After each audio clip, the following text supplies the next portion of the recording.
Welcome to This Week in East Brunswick.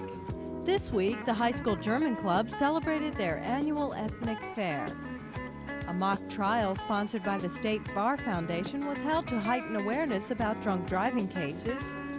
East Brunswick's Little League held a girls' softball registration and clinic.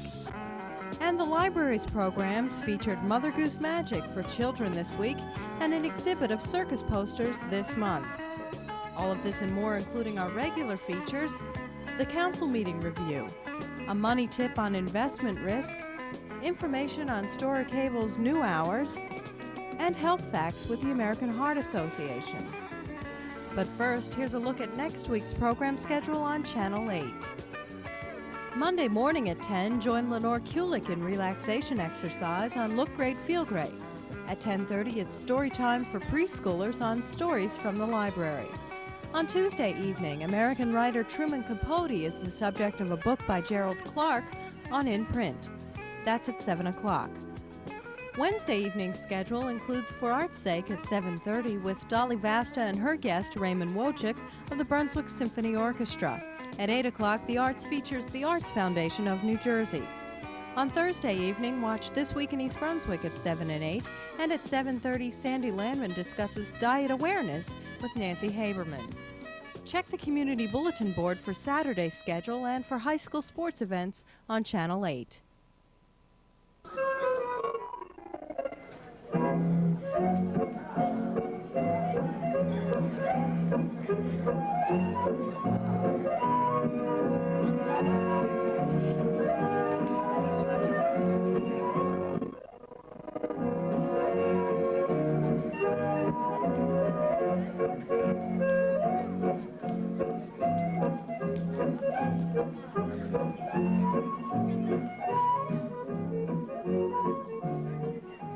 Hi, I'm Amy Fisher, and I'm the Director of Community Relations for the school system.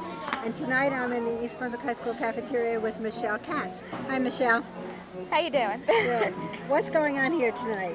Well, it seems like we have a pretty good turnout. Everybody's enjoying themselves at our booths here. We are going to be telling the story of the Pied Piper soon. I'll be telling the story, and Michael Fleming and hopefully Wendy Gillette will both be getting the audience to participate. Well, we have to mention that this is the German festival. We have what's happening here. And all these activities are part of the German festival. Right. And you're wearing a lovely outfit. Could you tell us about it? Well, this is a German dirndl, as they call it. It's Bavarian. It's one part of the German outfit. This is the festive outfit, which is why it's so brightly colored. Normally, they're usually earth colors. So. And who was this whole event planned by? This whole event was planned by the German Club, and of course I organized most of it, and Mr. Weigel helped out, and our Vice President helped out, as long as the rest of our staff. Okay, I think now we'll go and look at some of the things that are going on. Thanks a lot, Michelle. You're welcome.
The New Jersey State Bar Foundation conducted a mock trial demonstration of a borderline drunk driving case on February 1st at the New Jersey Law Center in New Brunswick. The purpose was to educate citizens about municipal court and how it operates. This presentation was funded by special endowment of the law firm of Evans, Hand, Alabo, and Amorosano in West Patterson in memory of Brian J. McGreevy, a partner in the firm. The speakers included William Brigiani, who served as prosecutor, Thomas E. Downs, who conducted the defense, and East Brunswick Municipal Court Justice Terry Green presided as judge. The witnesses included attorney Lynn Kizis as the defendant and Bar Association employee Glenn Heinz as the arresting officer. Here is just a sample of what went on Thursday evening. I pulled the car over, I asked for the license, registration, and insurance card. The defendant fumbled with the paperwork as she was getting it out of her glove compartment, and she said that she knew why she was being stopped. It was because she had no penalty time. She realized this, but as I was questioning her, I detected a strong smell of alcohol in the breath. The balance test was the what is known as the finger-to-nose test. I asked her to step out of the car onto the sidewalk, and I had to explain the procedure several times to her before she was able to pick up on it and follow the directions correctly. And then she adequately repeated the test after I explained it several times. And did you have her recite the alphabet? Yes, I did. And what was the result of that? She recited it from the letters A through O and then skipped to the letter Z. This seminar is one of many free conferences that the Bar Foundation offers the public. For information on upcoming seminars concerning no-fault auto insurance, state and federal income tax, and others, call 249-5000, extension 249. Hi, I'm Jeffrey Otto, and I'm the president of East Brunswick Little League. We're here today at Chittick Elementary School here in the township, where East Brunswick Little League is busy at work preparing for the 1990 season. Our league basically runs 3 different programs for children here in the township, and those programs are: first, a softball program, which is for girls only; secondly, a baseball program for boys and girls combined, although primarily those are boys participating in that program; and finally, our new Challenger division, which is a program for specially classified handicapped children to try to get them to enjoy in the benefits of Little League Baseball. The league is running its registration drive and clinics throughout the months of February and March, and we're going to talk a little bit about that here this morning. To start with our softball program, registration will be on February 10th and the 24th, and we're also going to be running girls softball clinics at Chittick School on those days to coincide with registration. Our softball program is for girls ages anywhere from 6 to 15. As to our boys baseball program, registration will also be at Chittick on those same dates, February 10th and 24th, and we'll also be running some boys baseball clinics at Churchill Elementary School on February 17th. We have clinics running right now where we're teaching some of the girls how to learn some of the basic skills of the game, and that's going to be going on for the next 2 months. For more information as to the particular times and locations for clinics for both the boys and girls, you can contact 238-3239, and someone will be there to give you the information that you need.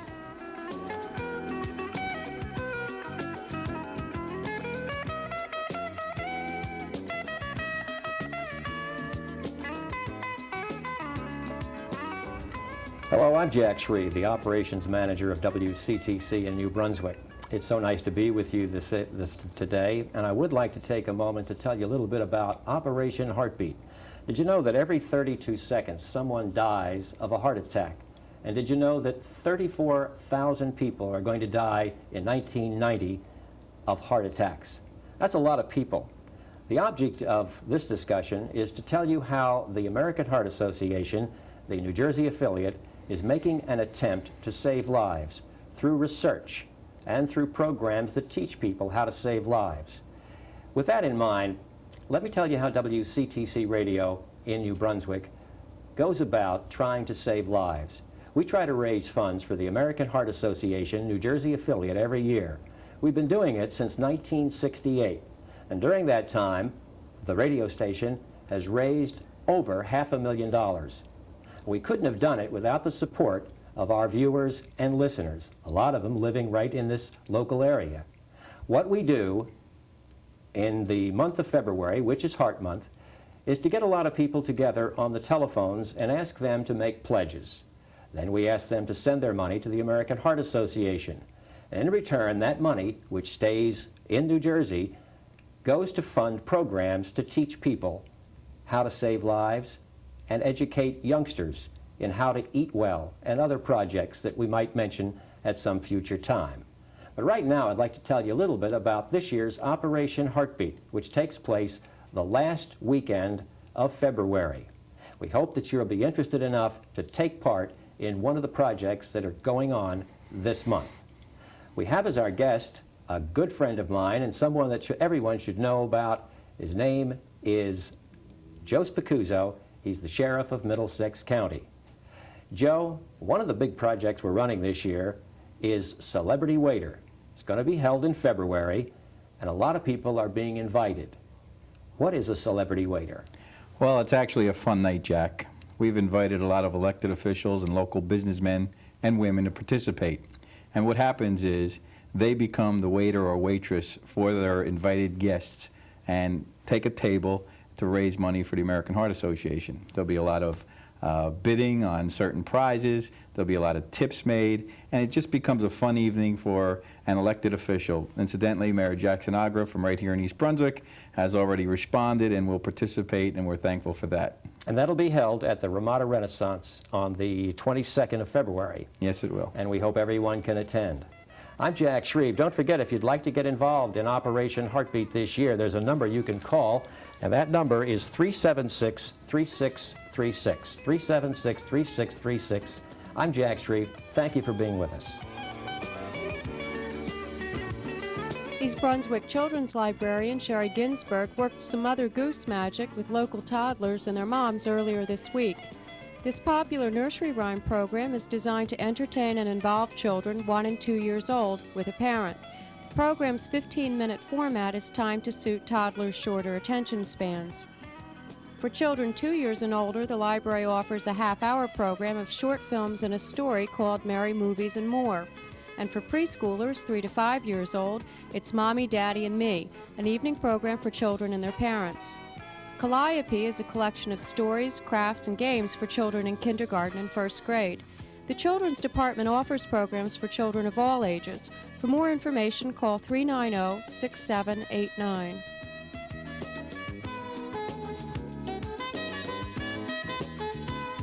Ernest Albrecht has been collecting circus memorabilia since his parents took him to his first circus when he was a small boy.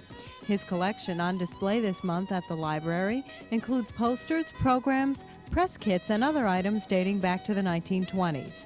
Now a theater critic for the Central New Jersey Home News, he covers both professional regional theater and New York theater, as well as the circus, ice shows, and other extravaganzas. He is the author of A Ringling by Any Other Name, a biography of John Ringling North.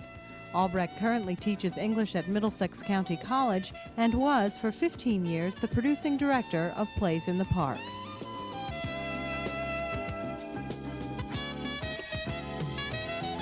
Welcome. I'm Doug Halverson, Director of Consultation and Education at the Middlesex County Mental Health Clinic.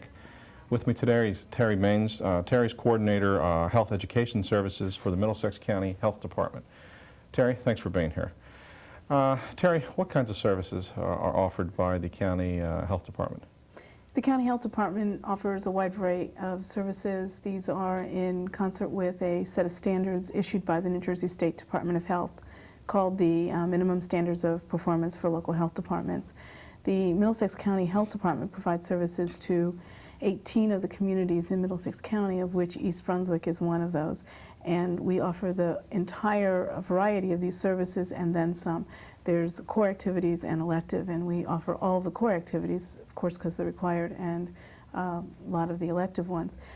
The services that we offer in the area of health, people in the community always think of us as the people that do restaurant inspections, and indeed we do those and respond to dog complaints and concerns about weeds on your neighbor's lawn and so on, and those are services that we call interlocal services. We also offer services in the area of environmental health, and we have a wide variety of services there.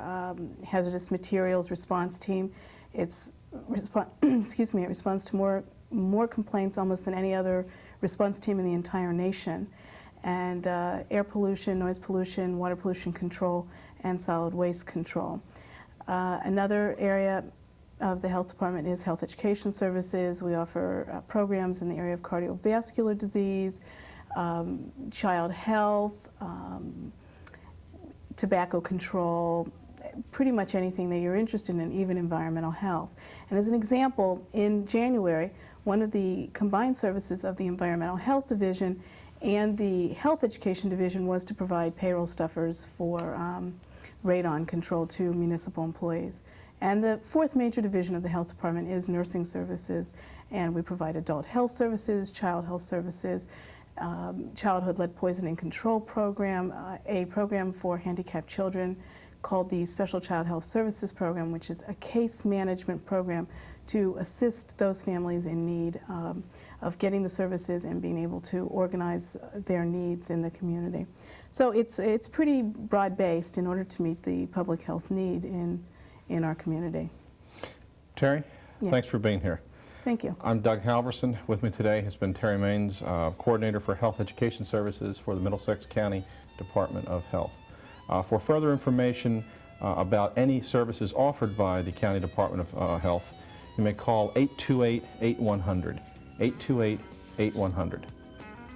Thanks for watching. This month, Dolly Vasta interviews Raymond Wojcik, Music Director of the Brunswick Symphony Orchestra. If you'd like to see the program in its entirety, tune in to For Art's Sake Wednesday night at 7:30. Let's go back to conducting, say, the Brunswick Symphony Orchestra, or even when you're working at plays in the park, and I know you've done a lot of conducting for them. Yes. Now, there's a big difference, isn't there, between conducting the Brunswick Symphony Orchestra and conducting at plays in the park? Is it, your approach has to be somewhat different. Well, I mean, you're dealing with two different musical genres, number one. Right. But still, fundamentally, you know, you still have the job of coordinating your musicians, and in the case of doing a show, singers. Right. As well. So, on the fundamental level, it's the same. However, you're dealing with a different musical form, and when you're working in the pit, you're accompanying. You know, if you were singing, and you want to take a certain tempo, you want to take certain liberties, it's my job to accompany you.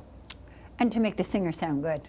Oh yeah, well yes, yeah. right. I mean, if you skip a line or something, you know, have to do something, you know, all these things. You keep saying this to me, Juan, and I know I've done all these things. I've skipped. Oh, have you? Yes. Well, I haven't had the pleasure of working with you, but I know that you're a veteran of the theater, so make it personal. But I've rewritten a few lyrics. Have you? Oh yes. So that's different in that respect, and you know, working in a pit is a different type of job. However, working with a symphony orchestra, what you're doing there is that you're bringing your conception of a piece of music, your interpretation, you know, of all of these notes, of these works written by a genius, and you're bringing that interpretation and conveying that to musicians. And musicians, you know, being wonderful artists in themselves, will follow your interpretation, and it's a give and take. You know, it's not dictatorial, but you know, you are bringing your interpretation to the work. I've got to ask you this. Yes. I really do. Go. Okay. Do musicians really watch you that closely? That's one of the $64,000 questions. I mean, you always look so intense when you're working. Yes and no, Kelly. It's what a musician is doing is that they're not watching you all the time, obviously, because they're reading music. Well, yes. They're watching you at particular moments where you are really needed, in terms of a tempo change, in terms of expressivity, in terms of how you are communicating. And they are not watching you when there's a passage which really doesn't bear their immediate attention. Have you ever had a problem when musicians don't really agree musically with you, and you have this little clash between the conductor and the musician? Not yet, not yet. One of my approach when I work with musicians is one of respect, because I'm working with musicians who have spent as much, if not far more time learning their craft as an oboist or as a violinist or as a trumpet player and all that. And unless something is glaringly different in terms of their interpretation or whatever, that's something in which we talk about. You know, that's something that we would talk about on the side. But generally speaking, no. There's a lot of, the word respect is very, very important. And it's your experience as an actress. When you have respect for a director and vice versa, you can work together well. That's true. Yeah, and thereby you reach a happy medium about things. But it's really the conductor's job, in a professional setting, we don't have all that much rehearsal time, as one would think. Right. But because rehearsal time is very, very expensive, and it's my job to use it very, very efficiently. So I really have to know exactly what I'm going to be doing. Hello, and welcome to Consumer Aware. I'm Adrienne Eisner, Director of the East Brunswick Consumer Affairs Office. For the convenience of East Brunswick subscribers, and as required by our franchise renewal agreement, Storer Cable Communications has extended its office hours in East Brunswick. Their office facility is located at 3 Hour Court in Williamsburg Commons on Summerhill Road. The new hours are Monday, Wednesday, and Friday from 8 a.m. until 5 p.m., Tuesday and Thursday from 10 a.m. until 7 p.m., and Saturdays from 9 a.m. until 1 p.m. They will be closed during lunch hour from 1 to 2 p.m. You can go to the East Brunswick office to pay bills, make billing inquiries, or exchange faulty converters. You can also pick up information on VCR hookups and get literature about premiums. If you have any questions, please call us at the East Brunswick Consumer Affairs Office. We will help you with any cable-related problems. Our telephone number is 390-6954. Thank you for joining me on Consumer Aware. See you again next time. The Township Council held a short agenda session Monday night. They discussed an ordinance which would change the name of Louise Drive East to Golden Pond Drive. A call went out for council members to make recommendations to fill the vacancy on the Ethics Board, and Mayor Sinagra proclaimed the week of February 4th through 10th National School Counseling Week. That's all for this week. Thanks for watching. Whereas school councils are employed in public and parochial schools to help students reach their fullest potential as human beings. And whereas school counselors are concerned with students being better able to understand themselves, their abilities, strengths, and talents as they relate to career development and awareness. And whereas counselors help parents to focus on ways to further the positive educational, personal, and social growth of their children. Whereas counselors care about uniting teachers, parents, administrators, special service personnel, and the community to form an effective guidance program for students. And whereas counseling is seen as an essential part of the educational process for each student as they adjust to our very complex society. Now, therefore, be it proclaimed that I, Jack Sinagra, Mayor of the Township of East Brunswick, do hereby proclaim the week of February 4th through 10th, 1990 as National School Counseling Week.